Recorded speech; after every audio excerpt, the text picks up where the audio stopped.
welcome to the Filmjoint Premiere jury interview. It's really exciting to have you as one of our juries.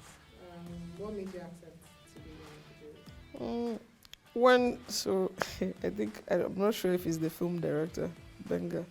He's quite resilient, and he was one of our former students at Ebony Life, and I liked his work ethic even then. So when he reached out, it just felt like it would be nice to help him out to do his thing. Oh, that's so nice of you. Yes. Let's get to meet you. My name is Josephine Obudo. I am a sound mixer, and I'm also a sound instructor for both location and post-production. So let us know more about your journey into film. That's a long story, but to cut the long story short, growing up, I wanted to be a music producer or a mechanical engineer. But then things happened. I had to drop physics, so that meant I couldn't pursue engineering.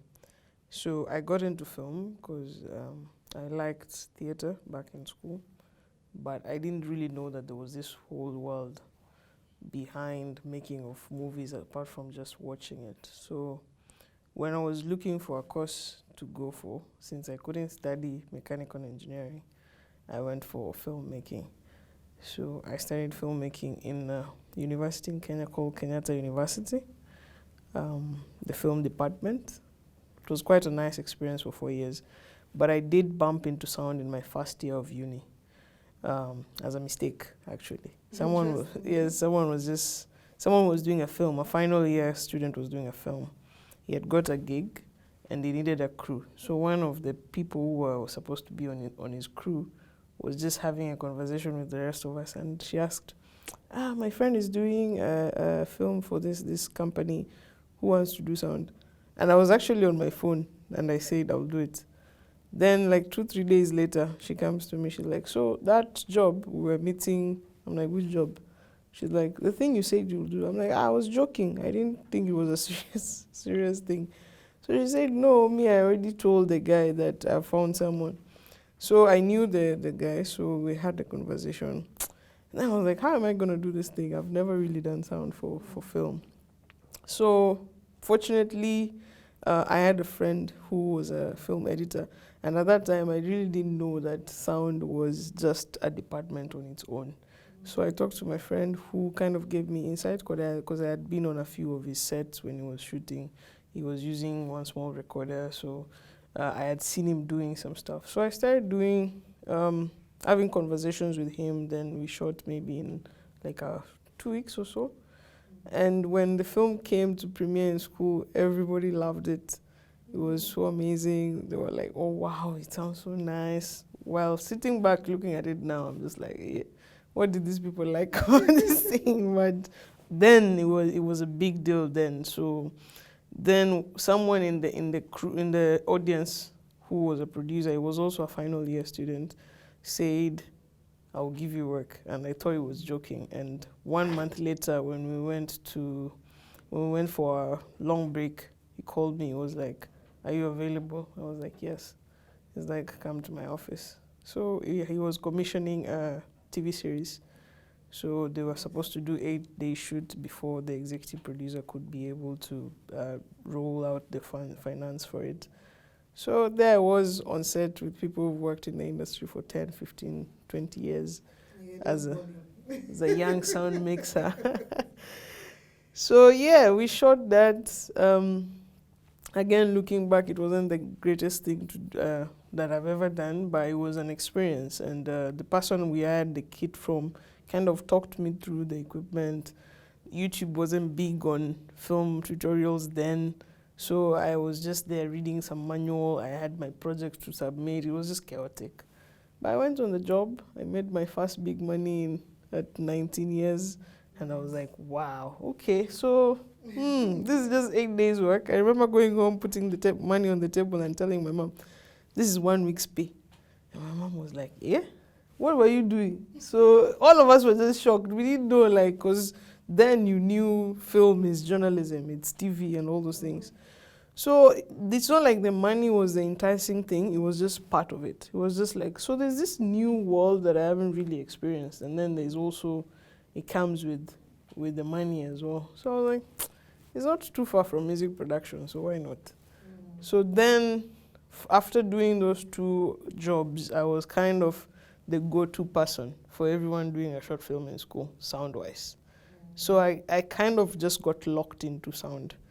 Maybe sometimes sitting back, I'm like, I don't really like that happened, but I'm like, it just happened. And if you had to choose, what other aspect of filmmaking would you have chosen? I like to think of myself as a total filmmaker. In that, the only thing I know I don't like is editing, because it's funny because I also need to edit in sound, but editing is I think it's too slow for me. Like, it's repetitive processes, and I'm a fast person. So I feel like just sitting there looking at hours of footage, which I also don't like sound editing like that, especially the dialogue part. I love the mixing part. So the rest of the thing really enticed me. And I think because I was doing a bit of theater directing in school, I think I would have been maybe a producer. Yes. But there's still not the opportunity Yeah, to explore that. Are you going to be exploring that soon? We don't know. What genre of film do you like? I would say psychological thrillers. Yeah, I love actions as well. Any reason particularly? The sound? Because they require a lot of sound. The sound one. Funny thing, I'm always not just listening to sound. Like I said, filmmaking is it's just this thing that wows me. And I can spend hours and hours just watching things, even just for production design and all that. So I think I like them because there is this element of what next, and I'm an what next person. So I like having to think, what is going on? But on days that I'm feeling lazy and I don't want to really think, I love comedies. Okay. Yes. Okay, so you love the thrill of the action films. Yes. I think if I was to say what don't I watch, maybe that's more accurate. Okay. I don't really like horror films like that. Same here. Yeah, so those ones will have to I don't know, I will have to call myself to order to be like, okay, I'm watching this horror film. But the rest, I can literally watch anything. What's your take on short films generally? Because I think that, a lot of us young filmmakers, when we finally learn that knowledge, we want to quickly put it to action, like if you're an action-driven person. And I feel like short films is just that go-to thing that a lot of us tend to explore for lack of probably finance or support. So what's your take on it? What's your take on short films generally? I think short films are some of the hardest things to pull off, because generally most people who watch short films are actually avid filmmakers, or they're lovers of films. It's very rare for me to just find my mom watching a short film. They'll be like, where's the rest of the film? So I feel like short films are harder to do because your target audience is ideally people who love film. They go out to look for the short films. That's one. Two, it's also like a very good avenue to learn because, like you said, maybe because of finance or skill. So it's not something that will stretch you both mentally, creatively, and financially. So it's a good avenue to do things. You don't have to do the 15-minute one. You can do 5, you can do 3, which you'll even find more challenging to fit a story in 3, 4, 5 minutes, right? But like that's why we have experimental stuff. Like, it doesn't have to have a beginning, middle, and end. You can just do something. Maybe you're practicing your edit. Maybe you're just doing your shots. Maybe you're just doing your sound design. So it doesn't have to be a lengthy thing. But the thing is, when you now want to use it to lead into something else, you have to really think about it as a package, which we are seeing great stuff. And one of the first things that I ever did by myself with my colleagues, leave alone the others that I had mentioned, I remember going to a film festival, and the jury told us, oh, for my friends who watch this, the jury told us we should have shot our mother's cow. It was terrible. Oh, savage. It was bad. considering there were other amazing stuff, it wasn't good at all. I don't know. Maybe one day I will go through my previous drives and check it. I'm sure I'll find it. But I think they didn't know what they did. What that statement did for us. Because when we went back to school, now that was my second year of uni, we made, I think, 3 short films. And those short films were used in the entire department up to the 4th year. Nice. All the lecturers were talking about them. It was like you people, you will see. It was that kind of thing. Because then also, we didn't have access to some kind of equipment because we were given equipment according to what we've been taught. So there's no way we were going to be given high-end equipment and we've just started learning camera. So it was just like, okay, you guys don't want to give us camera, you don't want to give us light, sound, whatever. So we just chipped in money from, we were like 12 of us. We used to call each other circle tree. We used to sit around a tree, the same tree that the other person was proposing the work. So I think we contributed like maybe 1,000 Kenya shillings or so, which made like 10,000, which is roughly maybe $100. And we hired staff from our friends, from people we knew, blah, blah, blah. And we shot 3 short films. And they were, 3? yes. You didn't even do 1. We did 3. So it was like one person was directing one, and we were the crew for that person. Then another one. They were part of the course because we were doing theory and practicals. But then the 3 of us, like, it's like we set out, we will back each other up. So this is Aisha's, this is Benga's, this. Yeah, so we did 3 short films and they turned out great. People loved them in school. And that was just like our careers started there. That's nice. Yeah. And so that means you turned the lemons into lemonades. Because I think people struggle, they struggle with feedback a lot. Do you see that a lot with young filmmakers?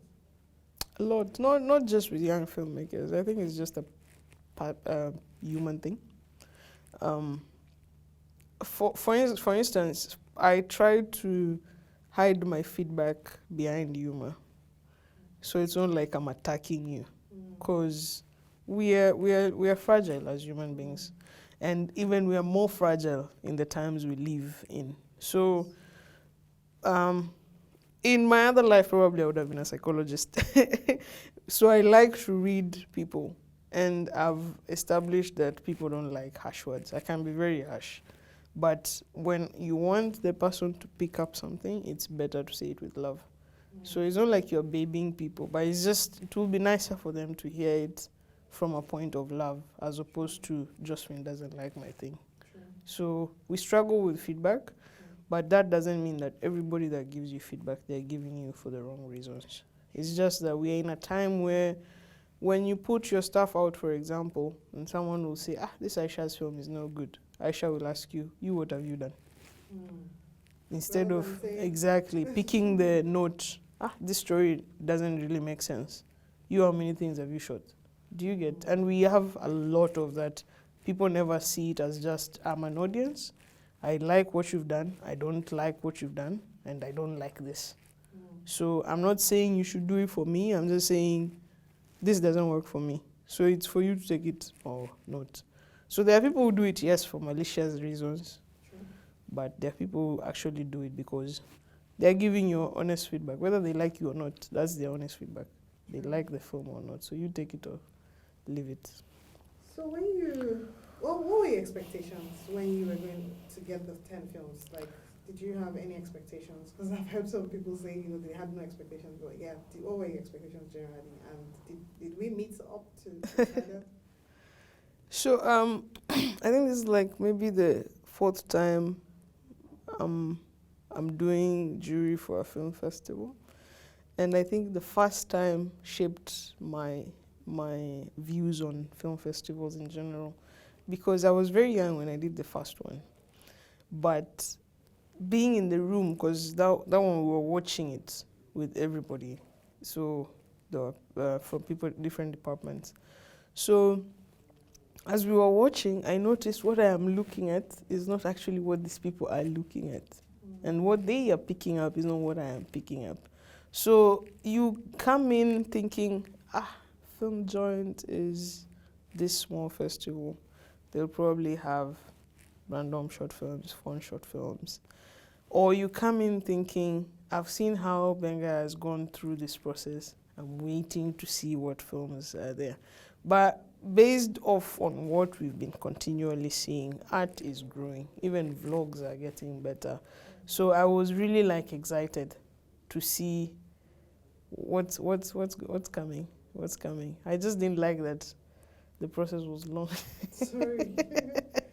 Yeah, but I was really excited because also I think I was hoping to see what people are doing because I've been in Nigeria for 2 years and my ecosystem is just, I would say, the academy at the moment.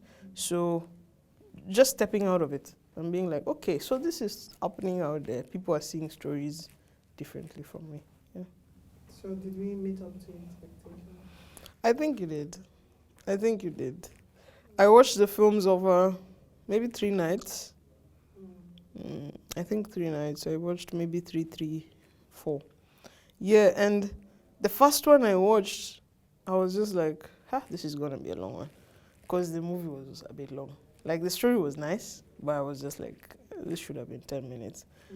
Then, now, when I went back to look for the others, I was just like, let me look for something shorter because I'm not ready to ingest that kind of information now. So I think you passed because by the time I was watching the 5th one, I think it was like midnight or 1. And I wanted to do another one, but I was like, I won't be fair to that filmmaker because my mind is just tired. Yeah, so I think you did well.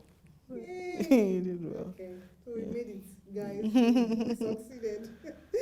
Okay, so what were your thoughts as you were screening the films? What was if you look at the 10, let's look at the 10 first. Which one jumped at you the most, like spoke to you in any way the most? It has to be one. You can. All right. So, sound-wise, I really liked 3:15.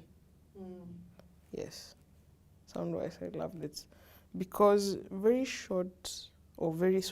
few short films explore sound design. And this is a film that had like maybe 5 lines of dialogue, and it was like at the end. It was driven by sound effects. I don't think it had music. It was driven by sound effects. Of course, there are some things they would have done a bit better, to put it in more perspective. But I was just like, these people actually thought through this process, from the shooting to the set to the sound themselves and all that. And when the picture fell on the floor, I didn't actually see that coming, and I was like, these people actually thought about this. So that for me stood out a lot, and I appreciate that filmmaker for doing that and being able to show people that you can do. It's not just about talking and music. Yes, it's not dialogue and music. The other film that I liked was Bugs Bunny. Same idea, same. It was in two locations, so you can do. You don't have to have a lot to do something. It was a simple idea, and it worked in just one location. But the reason why it was like exceptional for me for that one was blocking. The actors were able to move around. I'm like I'm always making noise when we're doing our own films, and I'm like, it's not about putting your actors down and telling them to talk. Like, you can have a lot more stuff going on with them. So that for me, and plus the story, of course, it was like cool, and it was short. I was like, interesting. Yeah. Then the Baghdad Pictures. That one was Baghdad Graphics. Thank you. The Baghdad Graphics. That one for me was, I've worked on such a project before. I've never seen the result actually.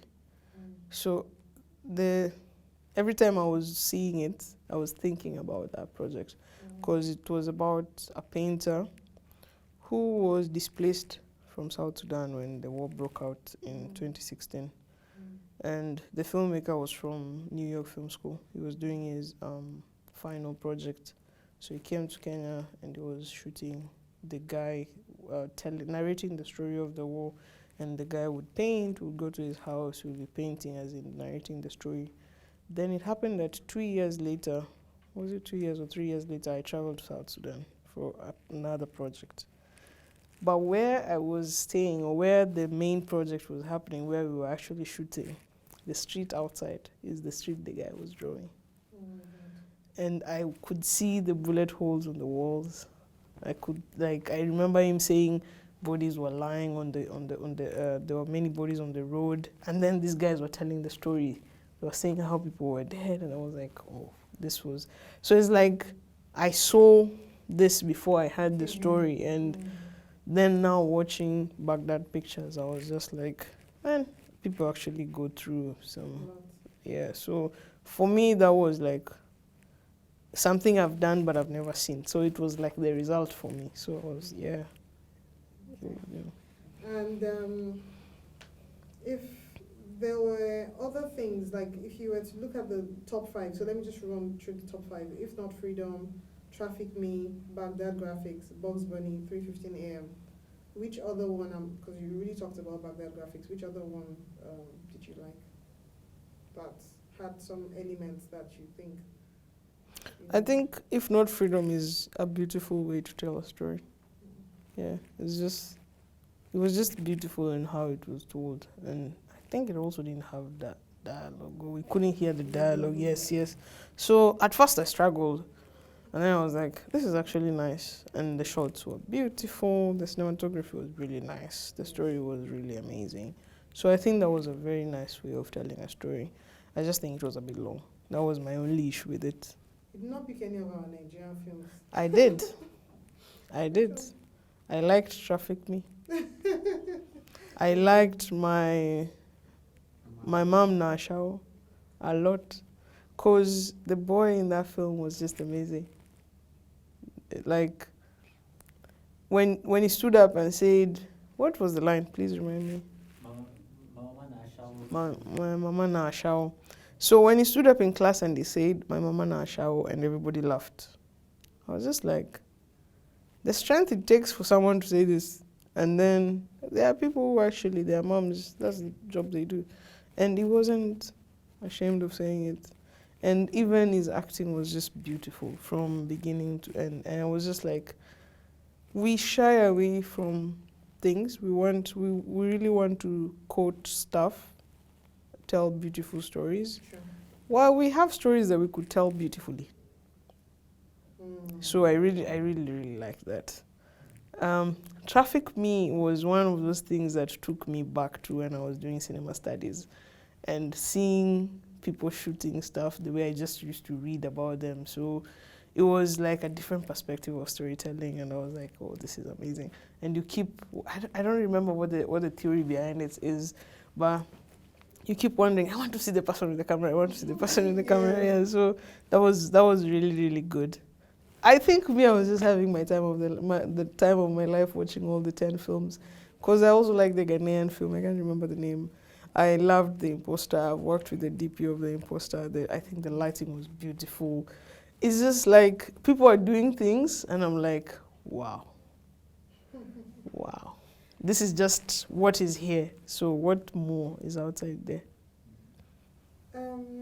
When you were talking earlier, you said something about the fact that when you were a jury in one of the films, you found out that people had different things they were picking out from films. When you were looking at these films and you were going to pick out the stuffs, what are like 3 things that you think you consistently looked out for to help you in making your decisions in terms of scoring and all of that? Story, sound, and then just like how everything has been laid out. Aside from sound, because I knew you like it. So aside from sound. Okay. Story. So going in, one of the story stands out. Like it's not a debate. It's filmmaking. Yeah, we're telling stories through visuals. So story, and then the personality that the director has put into the film, like what makes it different. And then I think I like beautiful pictures. Yeah, so beautiful pictures with production design was just like, wow, okay, those are the things I look at. And I generally think when you go into short film production, and I think that's maybe some of the things we should consider moving forward. What the three things that people skimp on when we're doing our short films is light, production design, Yes. and sound. True. Yes. So I was just waiting to see which of the films will defy those odds. Who without like, and I was constantly going to the budget, that section to see, okay, how much do you have? You had 4K, okay, 4,000 USD is not bad. Someone had like 1,000. So you look at, with this 1,000, what were you able to do with set? Because mise en scène, right? Mm-hmm. What were you able to do with lighting? And then what did you do with your sound? Because we are crazy about camera. We'll bring red helium on set, but only zoom H4. Like, it doesn't make any sense. Or bring 2 LEDs. So if that's the kind of storytelling it's fine. But I think upscaling or bringing those three aspects up will really elevate our films, plus the stories, of course. I completely agree with you. I feel like we don't pay too much attention to production design and sound. Like you see something and you're like, this doesn't seem like a natural environment for this thing you're trying to shoot. So I'm listening to you and I'm thinking to myself, based on all you have said, what is your advice for short film, young filmmakers? There are a lot of people trying to tell stories these days. What should we take into the future to ensure that our films are better told and it's not a thing of Nigerian films or non-Nigerian films that will make us stand out as filmmakers? I think I would say, one, let's embrace technology in terms of there are easier ways of doing things now. For example, you have a script. It's very easy for you to go on Short Deck or Studio Binder and just visualize your film before you even go on set. A lot of times we fail because Aisha will be calling you 2 days to shoot. I have this script, guys. Do you understand? Pre-production is for a short film is practically zero budget. Sure. What's so hard about just sending people things, references, reading material, videos or whatever, like of the things you want to do, visualizing your film before? Because it will just be maybe 3-4 people going for the Reiki to scout a location. Then just build the film around that. So it will take practically nothing. But we want to just wake up and do it. It's not possible. It's not possible. When we watch films, we have had cases where someone will tell you, I want a surround sound for this film. It's okay. Did you think about it from the beginning? Probably not, right? I want James Bond kind of. It's not possible. Like, you can't just wake up and do things. So technology is available. Information is available. So let's embrace it. Without that, we cannot start competing with people whose industries are over 100 years old. Yeah. 2, I would say, let's learn to collaborate. By that I mean, I know directors and producers will probably disagree with me, but I feel like if you've called me on your set, there's a reason you've called me. So if you could do the sound, do it by yourself. Do you get? So you've called me because you value what I'm bringing. So I'm not saying take all the ideas I'm giving you, but let's have conversations around how to do the film better. So we treat a lot of our crew like exactly work for hire that they are. Come, do, go. You forget that there's more these people that they can offer you for free even. Actually. Yeah, so just talk to them. Listen, if you don't like it, move on. Do you get? Yeah, so collaboration and embracing technology, I feel, will level up our skills so much. Were there things that you wished you had seen in 10 films that you would have loved to see that weren't present? One, I would have loved to see more African films. Yes, I didn't see any Kenyan film. Of course, speaking as a Kenyan. Maybe because of marketing. maybe the news never reached East Africa. I saw at least Ghana, so that's good. Then I would have loved to see, I think, short films that are opening up avenues for feature or series. So I'm not saying that that's what we should all do, but I feel like some of the greatest filmmakers made it through short films. True. And some of them are still doing short films. So, like, I'm trying to cut this answer short. Let me rephrase. For instance, I think generally I always feel like when I'm doing a passion project, which most times they are short films, my question to the producer or the director who calls me on board is always, what's the plan for it? So we rarely have the distribution in mind. True. We just want to shoot and then. I think that the challenge with distribution for short films is because most people don't even know what to do, really. And the people that know what to do are not ready to put in the work.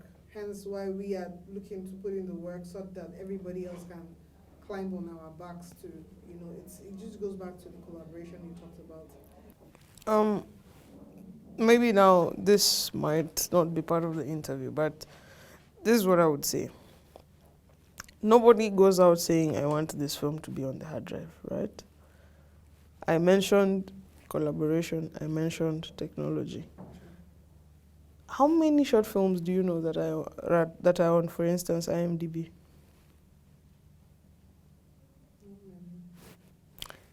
It's not going to cost you anything, even if you do the subscription. I'm sure you can cover it. Do you get?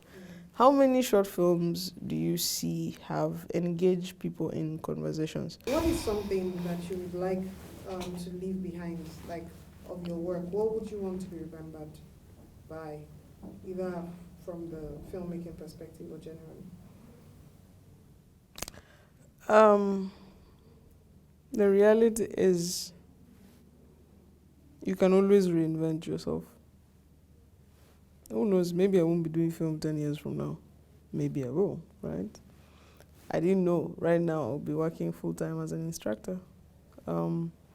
So I would say I feel like part of it is already done. I already have something to be remembered for, because I am a strong believer of God. I'm also a very strong believer of my ancestors. And I feel like if certain things didn't happen to my ancestors or they didn't do certain things, I wouldn't be here today, right? And I believe there's a verse in the Bible, maybe you don't know, that says, everybody knows that, spread the gospel.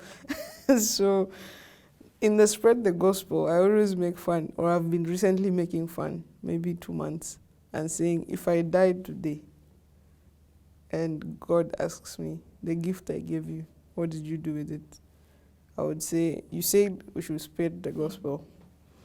I didn't spread the Bible gospel, but I spread the sound gospel. And I feel like, which has always been my dream, to work with people. I feel like that's one of the biggest and best jobs you can have in your life. And I have seen people I have taught grow. I have seen people I've taught become better than me. I have seen people I've taught do other things, not necessarily because of sound, because generally I just talk about anything. I don't always just talk about sound. So to me, I feel like if you don't change someone's life, if you don't share what God gave you, if you don't use whatever God gave you to uplift someone else's life or to even sow a seed or whatever, and you die, you have failed. Yes, you have failed. So we are supposed to raise the generations that will be better than us. Even if 10 years from now, AI takes over and sound for film is being done by robots, for example, or whatever, the knowledge will still be with someone, even if they don't use it for sound. So they will always say, I learned this thing from Josephine. So whatever, however, I don't know how many people I've taught so far now, but I think I'm running to maybe 200, 300. So wherever they are, whatever they're doing, if their history was to be opened up, I'm part of it. And I always tell my students, you will remember me. So I think that one, partially, I've already done part of it. So I don't know what next I'll be sharing. I'm still young. I'm not going to die now. So, yes. I know me, I'm not dying now. That one, like, you know that guy, was it Ezekiel in the Bible? He told God, I serve you. I pray, I fast, I do all these things. Now you're telling me I must die. I'm not dying, bro. So I know for sure my journey it's not over. So I don't know what I'll be doing in the future, but whatever it is, I will also share that. Okay. Yeah. Don't you get scared that, from sharing, you're not going to become the best? Because I think sometimes some people they are stuck in themselves. They are stuck in their knowledge because they're scared that, if I tell people, if I teach it, I will not be the best. And there is always this competition of wanting to stand out as best. Don't you get scared when you share that, oh, okay, I may not be the most sought after sound engineer, or so, I may not be the most sought after person when it comes to sound for a film. Let me ask you a question before I answer. Are you better at mathematics than your mathematics teacher? No, I'm not. Are you guys going for the same job? No, we are not. So, this is the thing. Me, I never went to school to study to be a teacher. I don't even see myself like that. It's just, I don't know. I usually just feel I'm just some person who's talking about sound and filmmaking, which is bad. I should embrace it, right? But it's not like I sat down and said, I want to be a teacher. In fact, when I was being told I will be a teacher when I was 14, 15 in high school, my English teacher used to tell me, you will be a teacher one day. I was like, what do you mean? Me, I cannot be dealing with grown-ass people who don't want to listen to me. I was always against it, and several people have told me about this even before I got into doing teaching, right? So I get that, and I think a lot of my students have told me that people don't like sharing. They've told me they will share little, or they will just do an introduction. They won't tell you what exactly is, what exactly the in-depth information is. So I have had my share of that, and I think something that has worked for me in my life, I can't say I had a mentor. Because the person I wanted to be my mentor, I noticed was not just a good person in my own perspective. I would ask the guy questions, he would leave me more confused. Not because he couldn't answer me. The same thing you're saying. He wanted to be the best, which is fine. You would have certain challenges, and they will expose you and be like, this one doesn't know anything. It's me who's...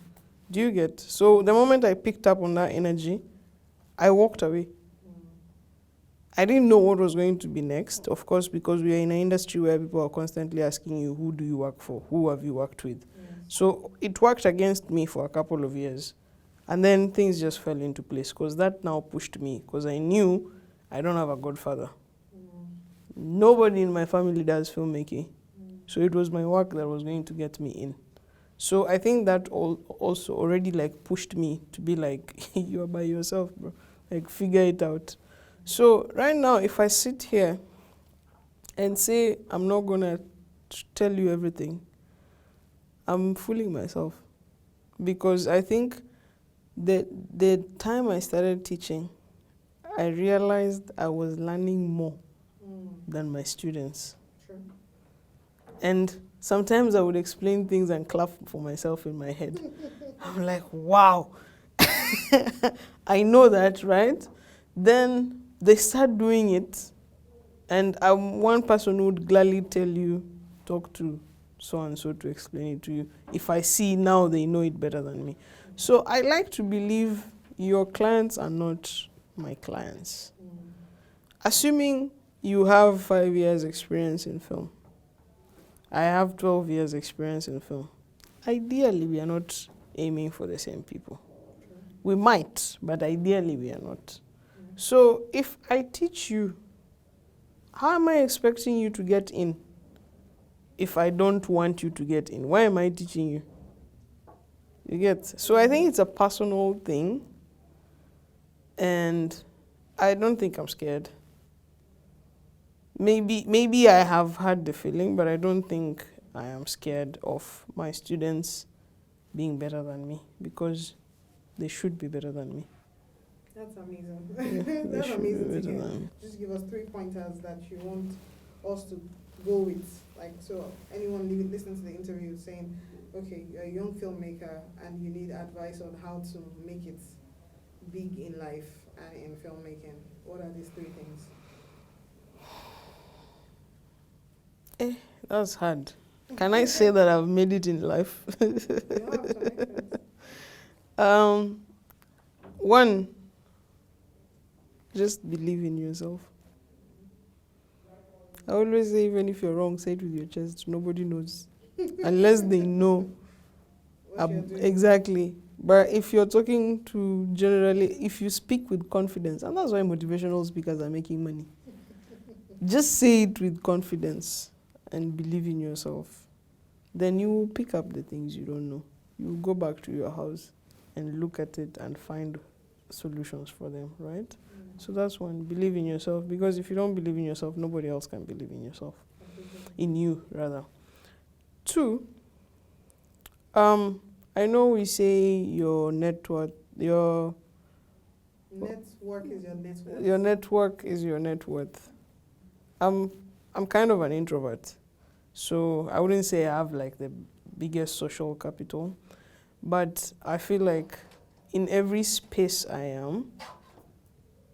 I feel like in every space that I am, I try as much as possible to learn from the other people. Whether they are knowingly teaching me or just having conversations. So I don't know if that cuts across to everybody, but I'm very observant. Like I'm a very, very observant person. So I would literally just be sitting looking at everyone, and nobody really knows what's going on in my mind.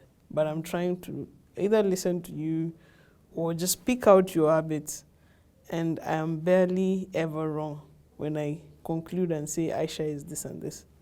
Most of the times I'm usually like spot on. So I feel like that personally has positioned me in a way that if I was to venture in any other industry, I think I would do well. Yeah, so and filmmaking, people really don't see this, but I've done corporate videos, I've done documentaries, I've done commercials and films. Film in general puts you in spaces that certain careers will never put you. You will interact with doctors, you will interact with politicians, with teachers. Like, you can experience world from a different angle than someone sitting in an office as for instance, a banker. So you just observe, and you never know where the next story will come for you. Sure. Yes. Number 3, I would say learn. Constantly learn from any source that you can get. Just take the information. With time, you will start knowing what works for you and what doesn't work for you. It has been an amazing time talking to you. Thank you so much for agreeing for this interview.